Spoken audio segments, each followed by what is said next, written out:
Hello and welcome to the Success Showcase. I'm your host, Eric Lopkin with the Modern Observer Group. And with me, as always, is Chip Janiszewski from the Happiness and Success GPS. How you doing this week, Chip? Well, I'm doing great. How about you, Eric? Doing fantastic. My granddaughter is 6 weeks old today, and I brought her home for the first time with my son and daughter-in-law on Friday, and I need a nap right after the show. There you go. 6 weeks, you don't get much sleep. So far, 4 hours continuous is their record. I remember those days well. And quite frankly, I don't miss them all that much. I like getting a full night's sleep. She's still a little miracle. What can I say? So we have a special guest today, Sarah Poriss, who is an attorney, and she is going to be taking us through credit reports, credit scores. If our listeners remember, a number of weeks back, we talked about how to protect your identity, and your credit report is part of that. So we're going to be continuing on that and learning more about what your credit report says, what a credit score is, how it affects you, and what you can do about it. So, Sarah, welcome. Thanks, Eric. Thanks, Chip. So, Sarah, why don't you start off by telling us a little bit about yourself? Thanks. Yeah, I have been a consumer protection attorney for about 17 years, and I started working for a small firm in Rocky Hill, Connecticut that did all consumer protection work.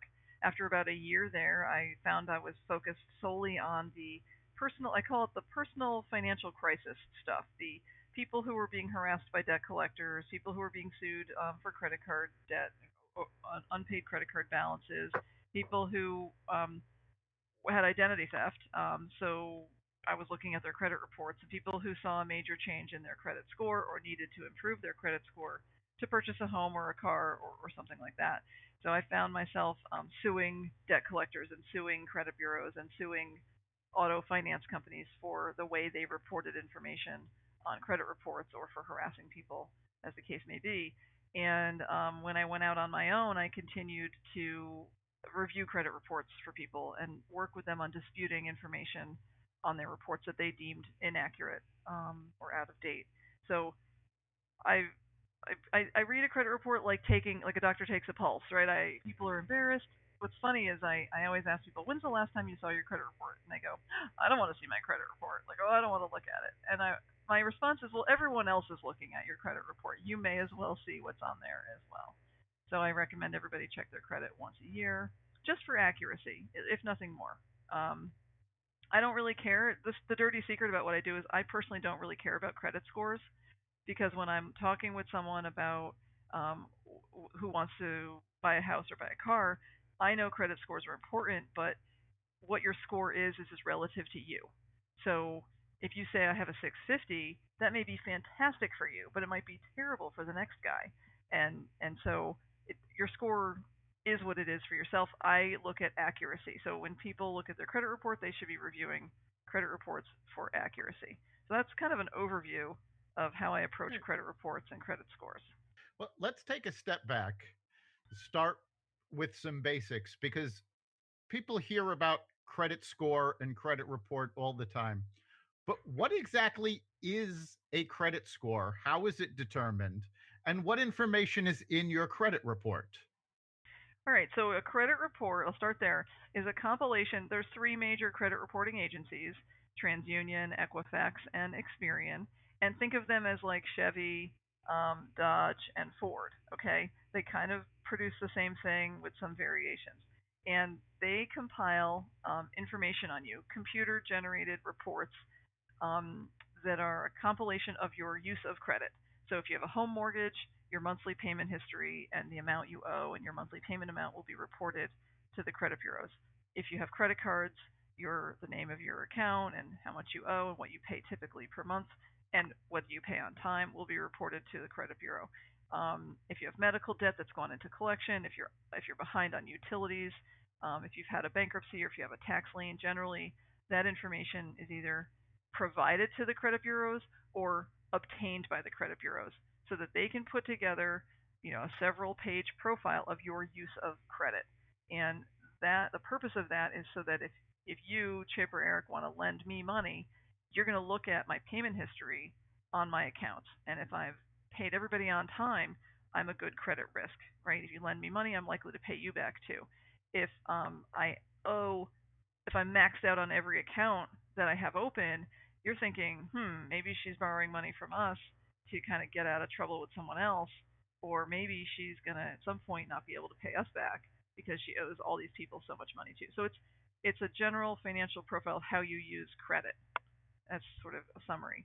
A credit score is then a grade you're given. And we aren't really given the exact formula. Like it's a proprietary formula used by, again, two or three different credit scoring companies. They compile a score on you based on several factors, and each factor is weighed a little differently. So one of the major important factors is paying bills on time. So on-time payment of bills is going to help your score, and if you don't pay bills on time, it's going to really hurt you. Use of credit. So if you have a credit card that's a $5,000 limit, and you're using $4,900 of your $5,000 limit, you're going to be hurt in your credit score. But if you have a card with a $5,000 limit and you're using $500, that's going to look better.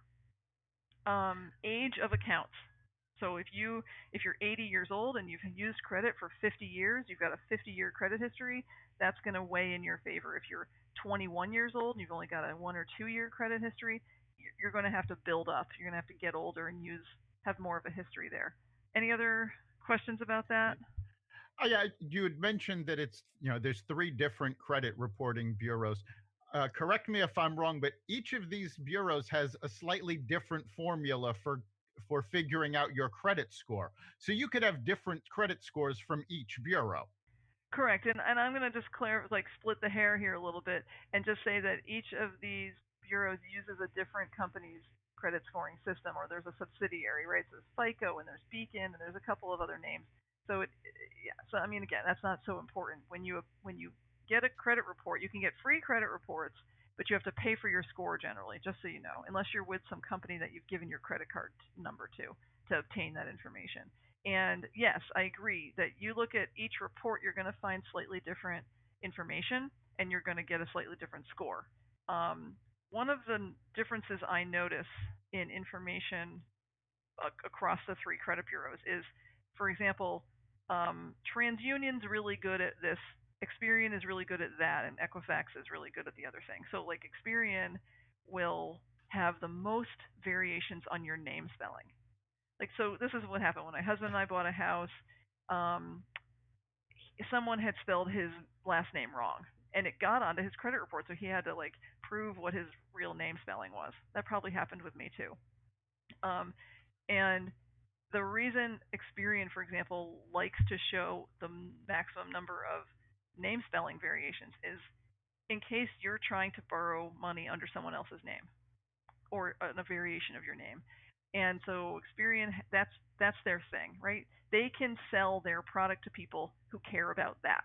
So I'm trying to break open the myth that these credit bureaus know what they're doing, that they're perfect, that they have systems in place to prevent inaccuracy. None of this is correct generally. They're big, huge companies. They take the information that companies give them, right? Experian just takes your name spelling from when you go up to the register at Macy's and apply for a card because the clerk said, "Hey, would you like to apply for a card and get a discount today?" And you go, "Yeah," and they spell your name wrong. Well, now Experian has that incorrect name spelling in their records forever. So that's their thing. So there is differences among the credit bureaus for that reason. They're competing amongst each other to have certain information. Yeah, and I found this year, my parents were both very old and we were trying to refinance their house. And going in to get information or to unfreeze credit reports can sometimes be a nightmare. And I know that, as you said, you can go in and get your free credit report every year. And the bottom line is, I think if you get that and you get it printed out, it's going to help you a whole lot, because the first thing that's going to happen if something's wrong when you call in there is they have to verify you, and they're going to ask you questions about a credit card that you had 5 or 7 years ago that you know nothing about unless you have some of that information in front of you. So can you tell us what's a good set of records to keep just in case you have to do that for yourself, so that you have this information in front of you, and also you'll be able to see if something's wrong by printing it out too. Right. So you can go to annualcreditreport.com. That's where you get the truly no charge credit reports. Okay, annualcreditreport.com. And if you go online, you do have to sort of answer a quiz. I think that's kind of what you're talking about, Chip, is you have to verify it's you. I think 2 out of the 3 credit bureaus have some kind of multi function verification that it's you, so that some ex of yours or your no good brother can't go online and obtain a copy of your credit report. So I actually have a hard time getting my report online because there's so many bills I pay online. I don't even know what the minimum payment is, and sometimes the question is, how much is your car payment? And it's like I don't really know because I might pay more than my regular car. You know what I'm saying? So I think one way to assure that you're able to access your information or the information of someone like your parents would be to write down the accurate information of like what your monthly payments are and what your current balances are. So then you know. The other funny thing they ask you is like a street you've lived on or a phone number you've had, things like that. So yes, if you're obtaining your credit report online um, through annualcreditreport.com, you do have to submit to some quizzing, and you should know 100% what your own financial information is because that's what they're going to quiz you on in order to prove it's you. You can obtain credit reports through the mail. Thank goodness you can obtain it through the mail. You can even call in and give your information over the phone. So if you go on the annualcreditreport.com website, you can request the form and download it and then fill it out and mail it in and obtain your credit reports that way. So it's a little easier. I recommend putting a photocopy of a driver's license or a photocopy of a current utility bill with your current accurate address in there as proof of address. And I also recommend sending that form in via certified mail with return receipt. So you're assured they got it and they know that you know they got it, so they can't throw it in the junk mail pile or throw it away. They have to comply with your request for a free credit report. Um, Hopefully, I answered that question, Chip. Part of the problem that we had was that they had frozen their credit reports, and so they had to unfreeze them so that they could so that the bank could access them for the refinancing. And they were having trouble doing that, and we were actually calling the credit companies themselves to get these things Uh-huh. unfrozen.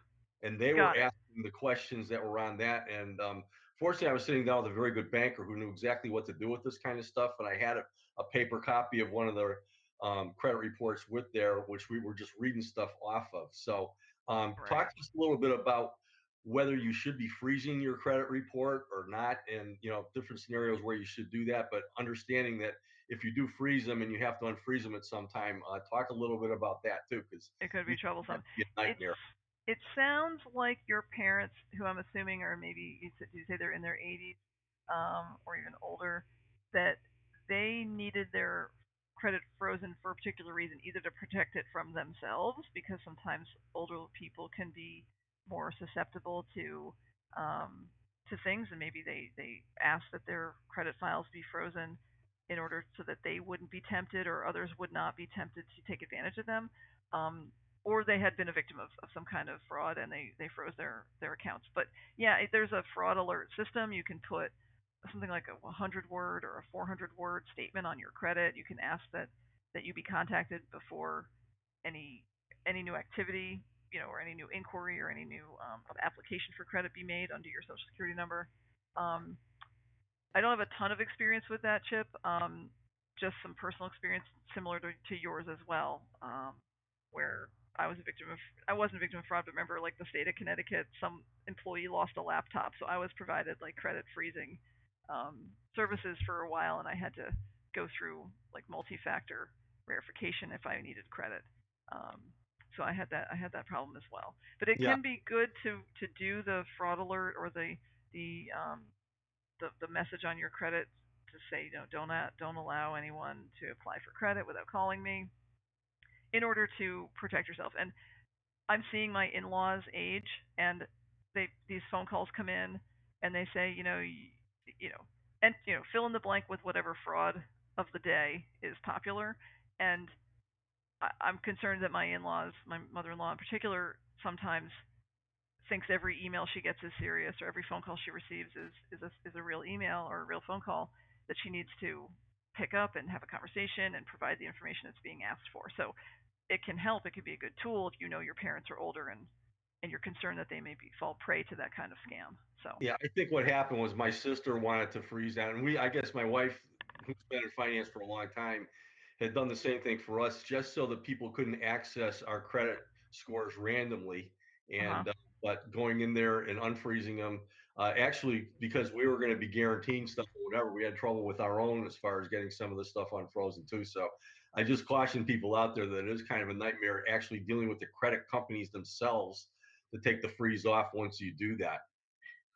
Well, good to know. And I mean, maybe I always feel like, maybe sort of shifting gears here a little bit. I feel like the middle class America puts a lot of stock into their credit score.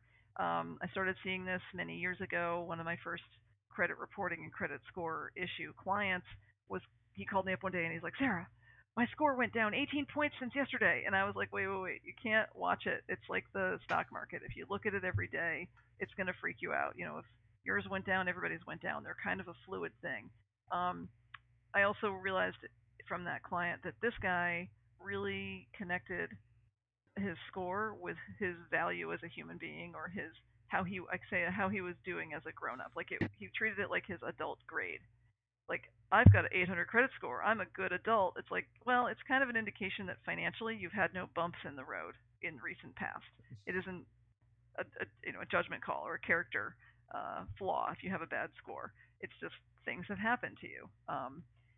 Either you've used credit improperly and hopefully you've learned and you turn it around, or you got divorced or lost a job or fill in the blank with some other terrible thing and it affects you financially and it shows up in your credit score. So I discourage people from focusing on score when they want to improve. It sounds backwards. When they want to improve their credit score, they shouldn't focus on the score. They should focus on accuracy. And if everything on your report is accurate, there's not much you can do. You just have to keep paying bills on time, use credit wisely, and let time go by. But that brings up an important point. You've jumped through the hoops, you've gotten your credit reports, and you find there are mistakes. There are accounts that aren't yours. There are things that are reported that haven't been paid that were paid. How do you go about correcting the credit reports? All right, so you obtain a paper copy. I like a paper copy of your credit report. You review it. Now, one thing I tell people is if you get, say, all three reports at around the same time, each of them is usually in a different format and many pages long. And your head might be spinning if you're not used to reading credit reports. So take a look, try to understand what you're seeing on day one, when you get your reports, and you may or may not absorb all of the information that's there, and then put it down and pick it up again the next day, review it again. The second day you might go, oh, that's something I didn't see yesterday. And you start to understand it a little better, and then put it down again. Day 3, day 4, day 5, until you're really like, okay, I know how to read this report now. And I'm seeing that this account is not mine, and that account is not mine, and that's not my name spelling, and that's not my social security number. Those aren't my addresses. I don't work there. I never worked there. You know, identify. I usually take like a yellow highlighter. Don't take an orange, green, or blue highlighter. Or a yellow highlighter, because that doesn't show up when you photocopy. And indicate, or a pencil, just a little pencil on the side, what's right and what's wrong. You can say it's mine, it's not mine, it's mine, it's not mine, and then you compile a letter, a written letter. Dear Equifax, I'm writing to you to dispute some inaccuracies that I'm seeing in my credit report. Please correct the following. And then number one, this is not my account. Capital One, account number blank, is not my account. I never had a Capital One card. I never charged it $5,000. Please delete this from my credit report. It is not mine. Okay, number two, and then down the line, number two, you don't spell my name like this. This is how it's spelled. Please delete those incorrect name spellings. Number three, I never worked at wherever. Please delete that. I don't know where you must be mixing me up with someone else. Please be more careful. Delete the, just very short and sweet what's wrong and what you want them to do. Keep a signed and dated copy for your file, and send the original letter certified with a return receipt. If you have backup information to prove this is how to spell my name, or I've never worked here, or what have you, you can include your backup information. And the first thing I'm going to ask you if you come to me with an issue is I'm going to say, did you dispute it? Yes. Did you do it in writing? Yes. Do you have a signed and dated copy of your letter? And if you do, great. If you don't, we're going to have to start over. You might as well do it right from the beginning. And then they're going to respond within a certain amount of time, and they're going to say, we've investigated and we've made these corrections, or we've investigated and we're not changing anything. We think it's all correct. And then there's another round of disputing if they don't change things. and on and on. It doesn't have to go on forever.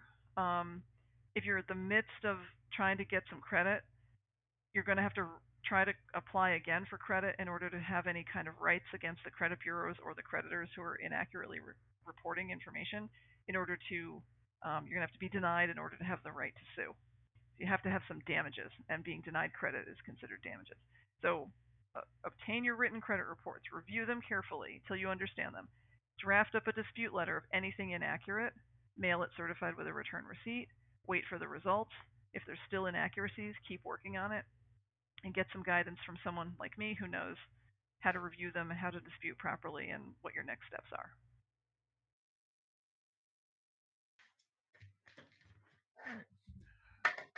Now, I've heard that it can be useful.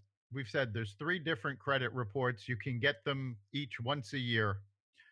Is it good to get them all at the same time, or is it more valuable to you if you space them out so you're seeing your snapshot at different points during the year? I have no problem with you spreading it out. I certainly think that's a good strategy. Um, I think if you haven't seen any of your credit reports in a really long time, go and get all three. There are some slight variations in what's reported from report to report. So I think if you get all three at one time, because you haven't seen your credit in a long time, then at least you're getting the maximum amount of information. Because let's say one company doesn't report to TransUnion and Equifax; they only report to Experian. So if you don't get your Experian report, and that's the company that's reporting inaccurate information, you're not going to see that for several more months until you obtain your Experian report. So early in your process, if you're working on your credit, if you haven't gotten your credit report in a long time, just get all three. Then going forward, you can spread it out like you suggested, because you can get one report from each bureau per 12 months. And so you order one every 4 months, and there you go, and you keep doing that. That's a fine strategy. Um, and you can, if you have to pay for a report here and there, or pay for your score just to see how you're doing, so be it. If it's important to you, if the purchase is important to you, or if improving your credit score so that interest rates can go down, or other rates on, say, insurance can go down because of your score, it might be worth spending $5-10 here and there for your score and for your report to monitor that, to save lots of money at the back end. Right. So everything we've been talking about so far is consumer credit. What about business credit? Does that work the same way? I know there you have to deal with Dun and Bradstreet as a reporting agency, but what are the differences between business credit and personal? Well, I will admit that most of my discussion related to credit and credit scores is 100% geared towards the average consumer, and I include myself in that and most small business owners. So I believe, I could be wrong, maybe one of you guys knows the difference. I believe you have to have a company that's grossing probably in the millions, certainly well into the hundreds of thousands, in order to have, say, a Dun and Bradstreet report. So when someone says to me, well, my personal credit stinks, but I want to know about my business credit. Your personal credit is your business credit as long as your business is under a certain gross revenue. And Okay, I'm going to have to correct you on that because okay, if your business is incorporated, okay, if you have a corporation, S corporation, C corporation, you have business credit and you can be getting stuff from Dun and Bradstreet no matter how much income you have. okay. Thank you for that clarification. I will just expand on what I was saying and say that it's my understanding as a small business owner, and I'm limiting it to that, I have to admit, that when I go and apply for credit, I'm asked to personally guarantee. I'm personal guarantor on my office lease. I'm personal guarantor on my business credit card, and I believe I would be a personal guarantor on any line of credit if I had one for my business. So and that's because of my revenues, right? So maybe you can clarify with that. I don't know that anyone's going to lend my business money without having me sign off as a personal guarantor. And if I'm going to be personally guaranteeing it, my personal credit is going to be looked at. So I don't, I'm not, I'm going to generally say there's no such thing as business credit, but you corrected me. But um, until you're over a certain likely into the seven figures of revenue, you're going to be personally guaranteeing stuff. And Yes, and for a personal Yeah, guarantee, it's your personal credit that matters, and that's all the things that we've been discussing. and that's all we were discussing. So what's interesting is the Entrepreneurial Center and the Women's Business Center through the University of Hartford asks me to speak periodically in their, starting a business series about credit reports and credit scores. And over the years that I've been teaching this, I learned that people typically like lean toward wanting to start a business when their personal finances are not in order, and they hope that the business they start will help them come out of that. And so over the years, speaking probably a dozen times to a similar profile of people who have just started a small business or are looking into starting a small business, a very common theme I'm seeing is my personal finances are a mess, so I'm going to start a business to save my personal finances. And what I can foresee happening, and I say this in the class I teach, is don't start a business with your, if you have a day job, right, and you want to start a side gig, be careful because you might start a side gig, dump all of your current income into that, and then if that's not running well, you're going to lose everything because now you're dumping all of your personal income into this business, and the business fails. Now you've pretty much lost everything. So I always ask people when they're starting a business, ask themselves, why are you starting this business? Is it to solve another problem? And so get your credit in order and your on your personal side before starting a business. Yes, that's a Sit down. very good. Yeah, that's a very good point, because if you're a sole proprietor, if you have a partnership, your personal credit is what's being considered for the business, not the other way around. If you incorporate, whether it's an S corp or a C corp, until you're in business for a number of years, it's still your personal credit that they're going to be looking at. Right. Right. And again, if the reason you're starting the business is to solve some other like it can be painful to not make enough money in your day-to-day job. And if you think adding, a business which like I started my law practice without borrowing money. I started it out of a third bedroom. I didn't need to borrow money to get my business off the ground. And only when I got payroll did I start to dip into credit to assist with cash flow. But that allowed me as well to exponentially grow in my numbers. So it was very methodical and very slow growth. Relative to some business owners I know, but pretty fast growth actually compared to others. And having credit was helpful to me, but it wasn't. I didn't need the credit to start the business, so that was either lucky or calculated and smart on my part. So knowing so I think sit down and budget. Right, there's all kinds of budgeting tools out there. Spend 3 to 6 months getting your personal finances under control, or at least to know what they are. If you don't know how much you're spending, or if you don't even know how much you earn in your day job, don't quit that for a business. And you're going to run your business finances exactly how you run your household and personal finances, because the way you do one thing is the way you do everything. So, if you're looking for a side gig or to start a small business to save your finances, you're going to be adding to your troubles, I think. So, but getting your credit report is a good start to figuring out what's going on in your personal life, to set some goals for the new business. All right. Well, we're coming up on the end of our time. So, Chip, what do you think is the big takeaway for our listeners this week?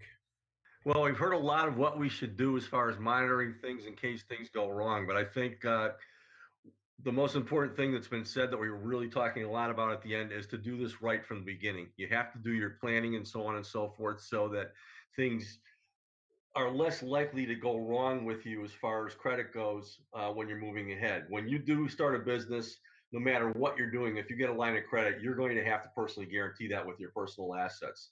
So prior proper planning, whatever that an acronym is really, really important. But once you do get into this, it's very, very useful to use the information you got today. Absolutely. I think for me, the big takeaway our listeners should, and it's something we say a lot on this podcast, it's the more you know, the more you grow. Don't stick your head in the sand. Get your credit reports. Know what your credit is. The more you know, the better position you're in. So, Sarah, if our listeners would like more information or to get a hold of you, how can they do that? They can go to my website at sarahporiss.com, SarahPoriss.com. I also have a YouTube channel. where I have videos related to my helping people who are in foreclosure and some other questions. And I do a no charge credit report review. So whoever you are, whatever you're doing out there, if you live in Connecticut especially, I can take a look at your credit report, set up a time to talk to you about what your agenda is, what your goals are, and get you going in the right direction. Great. Thanks so much for being here. It was a So pleasure happy to having be you. here. Happy to help. I loved it. Thanks so much, you guys. Thanks for coming. You've been listening to the Success Showcase. You can catch us every week at xvadio.com/podcasts. You can also find us on the Apple Podcasts app, Google Play, Spotify, iHeartRadio, and wherever you find podcasts. Remember, make this your best week ever and make next week even better. See you then.